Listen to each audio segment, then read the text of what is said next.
Well, if it ain't good old Tito from the Domesticated Gamblers YouTube show, www. Wait a minute.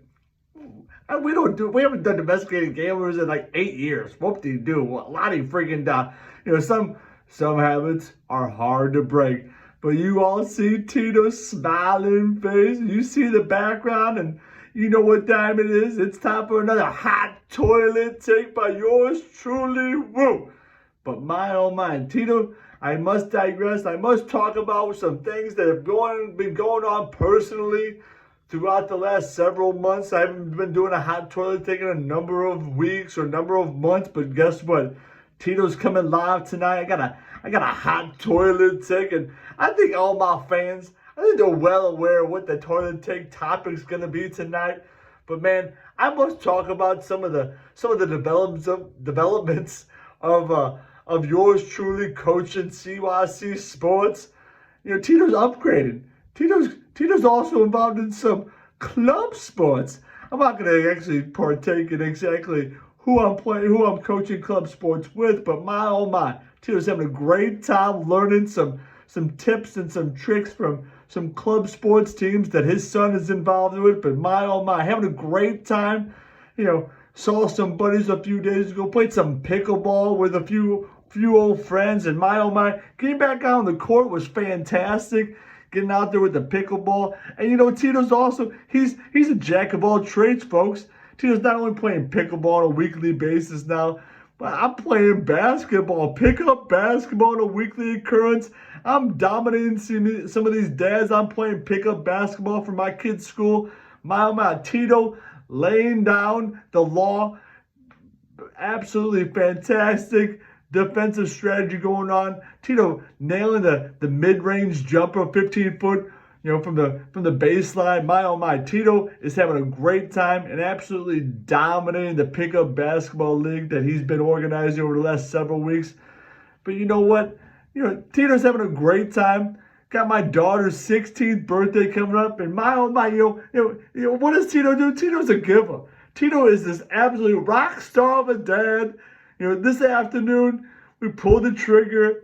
We come up, we surprise my 15-year-old daughter who's going to be 16 in a couple weeks. We go out there and we make it happen. We buy her a car this afternoon. My 2020 Jeep Renegade. Absolutely loving it. In Cloud 9. Cloud 9 going out to the dealership and actually picking it up this afternoon. And then what does Tito see on Twitter? What does Tito get pinged on different text messages from friends and family? I see this breaking news alert from John Denton, the Cardinal beat reporter for MLB.com, and he announces that the fraud yes man Marmol gets a contract extension. He gets a 2-year contract extension. Are we serious here? I honestly thought it was a joke. I had to look at John Denton's handle, whatever the Twitter handle is. I thought it was a fraud. I thought it was some sort of parody account. How in the world can the Cardinals extend this yes man Oliver Marmol after a 90-loss season? They're going to extend it for another couple years. I've been talking to some buddies about this, and man, it must pay to be a yes man. You know, it must pay to have a little brown on your nose. How high does this guy have to have his nose stuck so far up, bow ties, rear end, to get a contract extension? I mean, Tito's not usually at a loss for words, but my oh my, I am at a loss for words. I'm fired up. How in the world can you give an extension to a manager who all he does is just follow the script? This is obviously this is mosaic and this stressing his importance over the DeWitts, and I can't believe it. I honestly can't believe it. I was so hacked up. I was in a great mood going out to get my daughter's car, and I was in cloud nine. It had me shocked. My wife looked over at me and she's like, "What's wrong? What's going on?" I couldn't even speak. I was so mad. And then finally I said they extended him. And she's like, "What are you talking about? They extended him." And I had to explain to her that yes, man, Marmol got extended for another 2 years. I mean, we all know, Cardinal fans, we all know this Cardinal team is not going anywhere. They're about 300 years old. They're the oldest team in baseball. They signed Lance Lynn, who gave up like 7,000 home runs last year. He was washed up when the Cardinals got rid of him like 5 years ago. They go in and get this Kyle Gibson character. This guy can't pitch anything. Tito, bring in Tito. I'm a left-hander. I can get 2 or 3 left-handers out every once in a while. This Kyle Gibson, he can't get anybody out. They signed Sonny Gray after one good year where he doesn't get hurt at the entire year. And guess what? Spring training, oh, my hamstring started to pop. I can't pitch anymore. The same injury that this guy's had for like 3 of the last 4 years. Only last year, on his contract year, he was healthy. And then on top of that, you got Miles Michaelis, who's like 7,000 years old. And he's growing this ridiculous porn star mustache. Hey, Michaelis, how about you clip the mustache and you actually start pitching for once? I don't even know who their pitching coach is. They got yes man Marmol. They brought in a new bench coach. Who's the bench coach? Now, I don't even know who the bench coach is. It's some fraud. It's some guy that I don't even know. It's some old Cardinal guy, I guess. Who knows? Skip Schumacher? No, Skip's the manager of the Marlins. Who the hell is the bench coach? But this yes man, all he does is get the coffee. I thought Gersh was the coffee man. Obviously not. It's this yes man Marmol getting the coffee. Yes, sir, Mr. Mosaic. Whatever you like, Mr. Mosaic. Ugga bugga bugga bugga. It's a like, what are we doing here, Cardinal fans? Hey, Mr. DeWitt, what's going on? You are tarnishing the legacy that you created ever since 1995 when you bought the team and you bought those parking lots and you bought them for like $3, and now your organization's worth billions. And yet you can't hire the right people to make the smart decisions. All you're doing is surround yourself with a bunch of yes men yourself. You're tarnishing your legacy, DeWitt. Your legacy was intact. You were going to come down as the greatest sports owner in St. Louis history. You were going to go down as that, DeWitt. You built Ballpark Village. You brought in 2 world championships. You brought over Tony La Russa. You drafted Albert Pujols. You brought on these guys. You had great contract after great contract, and you enabled the right leadership to get these guys signed. You've made it baseball heaven again, and yet now look at us. We're freaking laughing stocks of baseball. I mean, not only do you have this yes man for a coach, but you have this bow tie. We're in St. Louis, Missouri. We're in the Midwest. But yet you have a general manager. You have this baseball operations vice president, whatever you want to call Mosaic.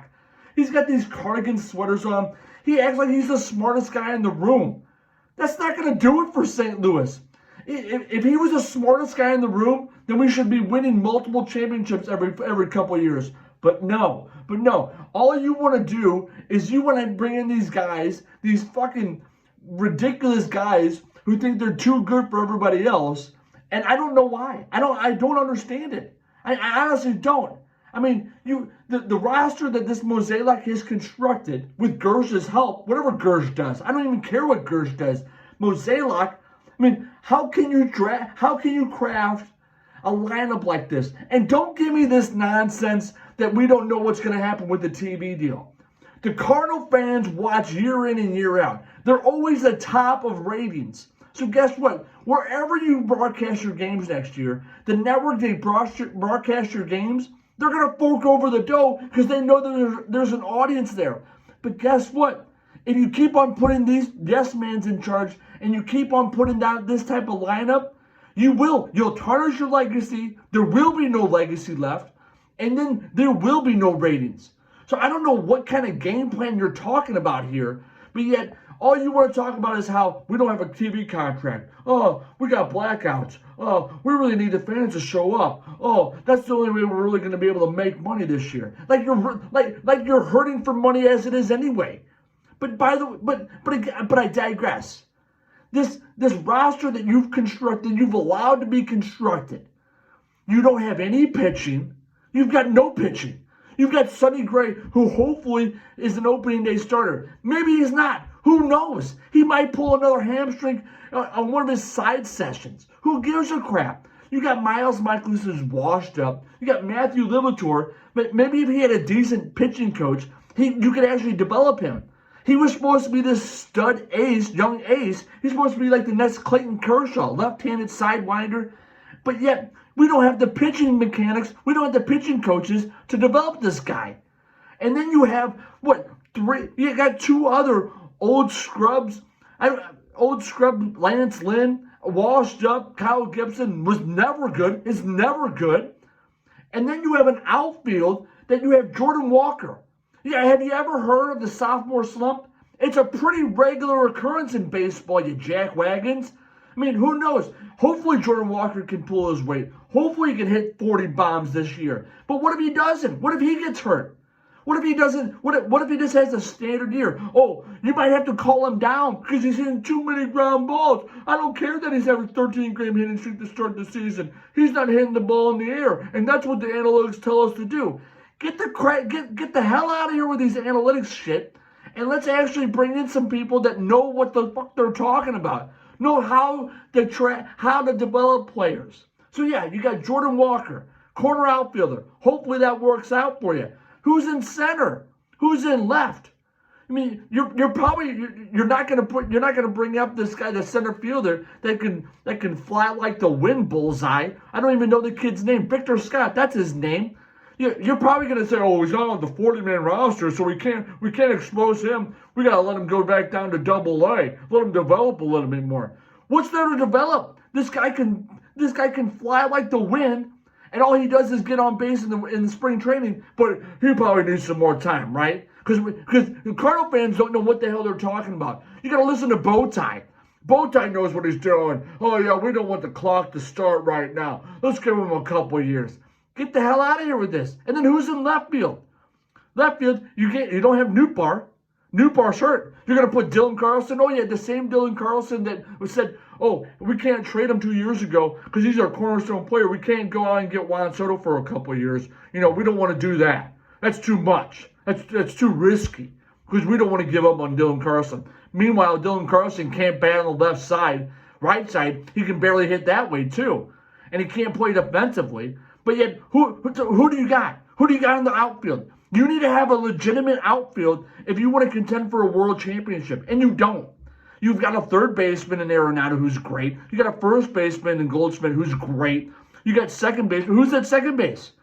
Oh, we signed Brandon Crawford. Oh, no, he's a shortstop. He's our backup shortstop. Who's the starting shortstop? Mason Wynn. Yeah, Mason Wynn, great glove. Can he hit? Has he proven he can hit? No. So who's the second baseman? Gorman? Who else? That's it.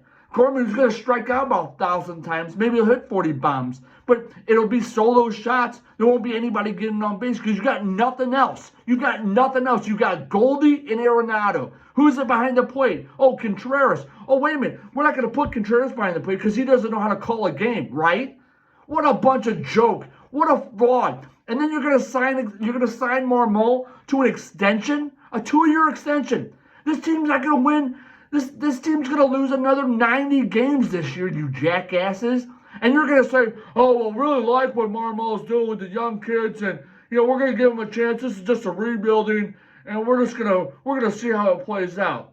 Meanwhile, the fan base is already livid. They're already not in the mood for any of this crap because of Bowtie and his ridiculous statements about give us time. Have you not been impressed? No, we haven't been impressed. The last time we won a world championship was 2011, you jackass, and we lucked our way into that.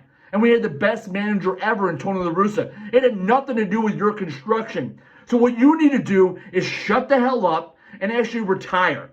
Bring someone on who actually knows what they're doing. And I'm not talking about the Boston Red Sox jackass that is another yes man for you, Mozeliak.